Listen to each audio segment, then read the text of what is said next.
So hello my dear friend, Saurabh Tiwari this side. पिछले एक साल में पिछले 5 साल से ज़्यादा डीमैट अकाउंट खुले हैं। जब सब अपने घर में थे तब तो इंटरनेट उनके पास था, मोबाइल था, लैपटॉप था, तो सब ने डीमैट अकाउंट खोल लिया।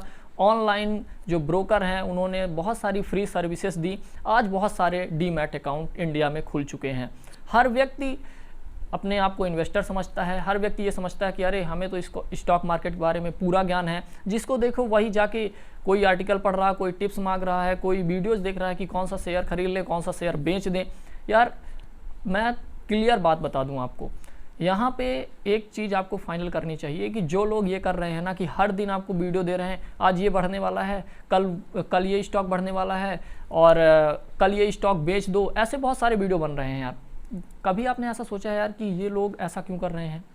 मुझे तो कभी कभी ऐसा लगता है यार कि ये जो लोग इन वीडियो को देख रहे हैं वो क्यों देख रहे हैं?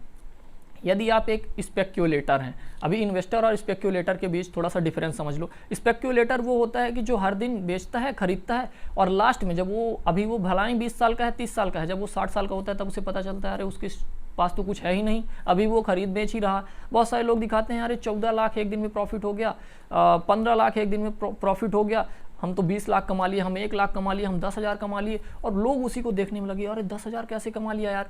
देखो सिंपल सी बात है यार, ज़्यादा समय नहीं लूँगा, क्लियर बताता हूँ कि स्टॉक मार्केट का सीक्रेट बताने जा रहा हूँ। जो आपको एक करोड़पति, अरबपति, मिलेनियर, बिलियनियर, ट्रिलियनियर जो बनना चाहते हो बन सकते हो, लेकिन शुरुआत यहीं से करना है। जो सीक्रेट बताना जा रहा हूँ वो है यार कि आपको कोई भी कंपनी में इन्वेस्ट करने से पहले जो एक चीज़ देखनी चाहिए जो कोई नहीं बताता। हर व्यक्ति पी रेशियो बता देगा, ROE बता देगा, कुछ भी बताते रहते हैं कि फाइनेंशियल्स कैसे हैं, क्या नेट प्रॉफिट क्या है, नेट इनकम क्या है, लायबिलिटी कितनी है, डेप्ट कितना है, म्यूचुअल फंड होल्डिंग कितनी है, प्रमोटर होल्डिंग कितनी है। ये सब चीज़ें एक अलग हैं, लेकिन जो सबसे ज़्यादा इंपॉर्टेंट है वो होता है किसी भी कंपनी का एनुअल रिपोर्ट पढ़ना।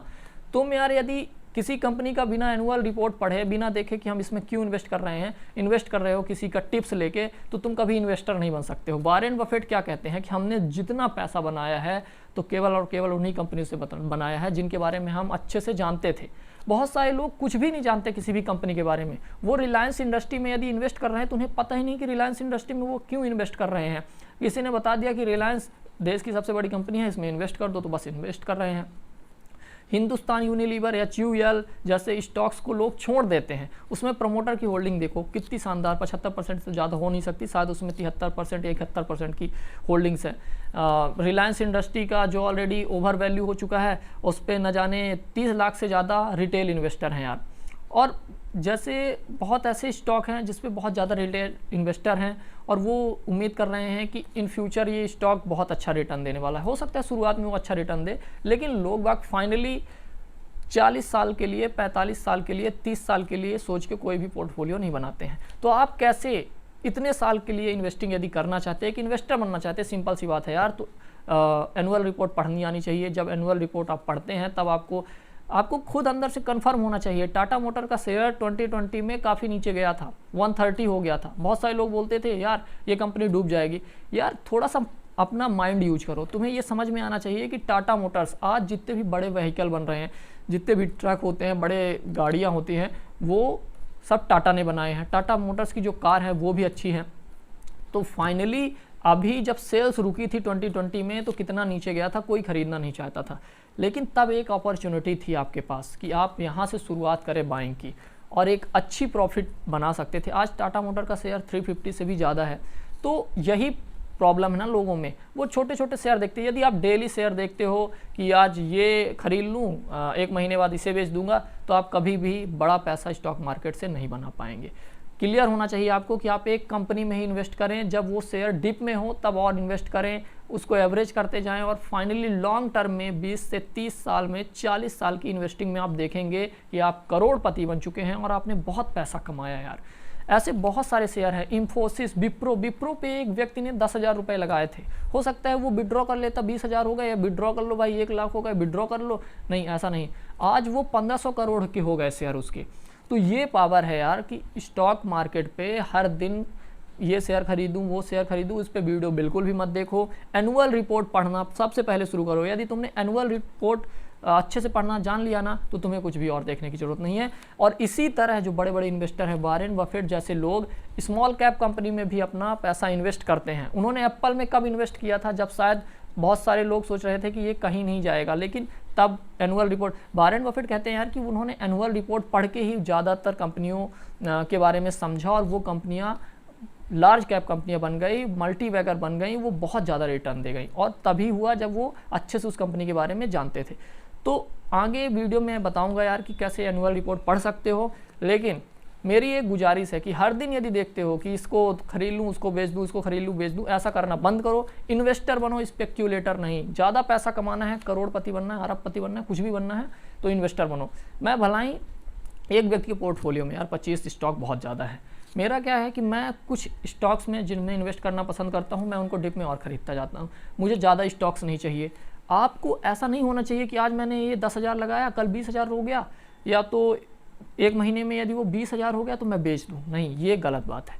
आपको वहाँ पे पैसे आपने 20,000 बेच दिए, फिर हो सकता है वो पैसे आपने कहीं सही जगह नहीं लगाए, कोई स्टॉक नीचे चला गया तो वो फिर 10,000 हो गए, तो इसी तरह आप करते जाओगे। लेकिन वही पैसा यदि वही 20,000 वाली कंपनी में लगा होता तो शायद वही 30,000 हो गया होता। और लॉन्ग टर्म में यार वो बहुत ज़्यादा बढ़ता है। तो stock market that means long term investment. तो इन्वेस्टर बनो, स्पेक्यूलेटर नहीं, मैं यही कहूँगा। एंड फाइनली मैं आपको बताऊँगा कि कैसे आप एनुअल रिपोर्ट पढ़ सकते हैं। इस चैनल पे जो भी बातें करूंगा कुछ भी हवा हवाई नहीं होगी, पूरी प्रैक्टिकल बातें करूंगा यार। जो चीज़ें एग्जैक्टली मैं जानता हूं और जो मैं कर रहा हूं उसी के बारे में आपको भी बताऊंगा। ऐसा नहीं कि मैं कुछ और कर रहा हूं। बहुत सारे लोग जो हर दिन वीडियो अपलोड कर रहे हैं, क्या वो सारे शेयर में इन्वेस्ट करते हैं? उनके पोर्टफोलियो जाके देखो, उनसे बोलो कि मुझे पोर्टफोलियो दिखाओ अपना, तो वो दिखाएंगे कि कुछ ही चुनिंदा कंपनियों में 10 से 20 शेयर ही मुश्किल से उन्होंने इन्वेस्ट करके रखे हैं। यदि आप एक इन्वेस्टर हैं तो 25 शेयर बहुत हैं यार आपके पास। 25 शेयर के बारे में आपको जानना, समझना, एनुअल रिपोर्ट पढ़ना, उनके बिजनेस के बारे में समझना। उसी में बहुत सारे आप इंडस्ट्री को चुन सकते हैं, चाहे आप फार्मा को, आईटी को, ऑयल एंड गैस को, हेल्थ केयर में जो भी इंडस्ट्री है, और एफएमसीजी की जो इंडस्ट्री है, रियल एस्टेट की जो इंडस्ट्री है, किसी में भी आप इन्वेस्ट करना चाहते हैं। 25 स्टॉक बहुत हैं एक अच्छा पोर्टफोलियो बनाने के लिए। तो उम्मीद करता हूँ आपको समझ में आ गया होगा कि मैं क्या कहना चाहता हूँ। हर दिन स्टॉक देखना बंद करो, इन्वेस्टर बनो। एक कंपनी जो आपको अच्छी लगती है ना, आपको पता है कि ये कंपनी क्यों बेटर है, उसी पे इन्वेस्ट करना शुरू कर दो। धीरे धीरे आप देखोगे कि अच्छा पैसा बना जाओगे आप। और बस इस वीडियो में इतना ही। सो मिलते हैं नेक्स्ट वीडियो में। एंड यदि आपको वीडियो अच्छा लगा हो तो लाइक कर देना। एंड यार चैनल को सब्सक्राइब कर लो, क्योंकि जो चीज़ें आने वाली हैं ना वो प्रीमियम आने वाली हैं, और बहुत ही शानदार फाइनेंशियल्स पे लेके एक पोर्टफोलियो पे वीडियो बनाने वाला हूं कि मैं किस तरह से अपने पोर्टफोलियो को हैंडल कर रहा हूं अपने 20s में। यदि आप 20s में हैं, 30s में हैं, तो किस तरह से एक बेटर पोर्टफोलियो बना सकते हैं, कितना परसेंट आप स्टॉक में रख सकते हैं, डायरेक्ट स्टॉक में आप कितना रख सकते हैं जो इक्विटी पे बेस्ड हो, कितना आप पोर्टफोलियो स्टॉक में रख सकते हैं जिसमें mutual fund, small case, ETFs वगैरह आ सकते हैं, कितना आप गोल्ड में रख सकते हैं, कितना आप क्रिप्टो करेंसी वगैरह के बारे में हम क्या सोचते हैं, हमें रखना चाहिए या इन्वेस्ट करना चाहिए या नहीं करना चाहिए। रियल इस्टेट के बारे में, रियल इस्टेट में एक फिजिकल हो गया, एक ETF होता है रियल इस्टेट का, तो उस पर हमें क्या करना चाहिए, हमारा क्या पोर्टफोलियो होना चाहिए, उसके बारे में बात करेंगे। क्योंकि बहुत सारे लोगों ने कमेंट करके बताया कि यार क्या बेस्ट पोर्टफोलियो हो सकता है। तो जो मेरा पॉइंट ऑफ व्यू है, जिस हिसाब से मैं सोचता हूँ और मैं जो इन्वेस्ट कर रहा हूँ जिस हिसाब से, वही एग्जैक्टली आपको बताऊंगा और समझाऊंगा कि किस हिसाब से मैं इन्वेस्ट कर रहा हूँ। हो सकता है वो आपको अच्छा लगे। तो नेक्स्ट वीडियो ऐसे आने वाली हैं और बहुत अच्छी वीडियो आने वाली हैं, तो चैनल को सब्सक्राइब कर लेना यार। यहाँ पे अपन बिजनेस, केस स्टडीज, इंस्पिरेशन से रिलेटेड बात करते हैं। तो यदि आप इस तरह की चीज़ों को देखना पसंद करते हैं तो चैनल को जरूर सब्सक्राइब कर लें। यदि वीडियो आपको अच्छा लगा हो तो लाइक कर देना यार। Okay, thank you. मिलते हैं नेक्स्ट वीडियो में। तब तक जाओ कुछ ऐसा सीखो जो दूसरों से आपको एक कदम आगे ले जाए।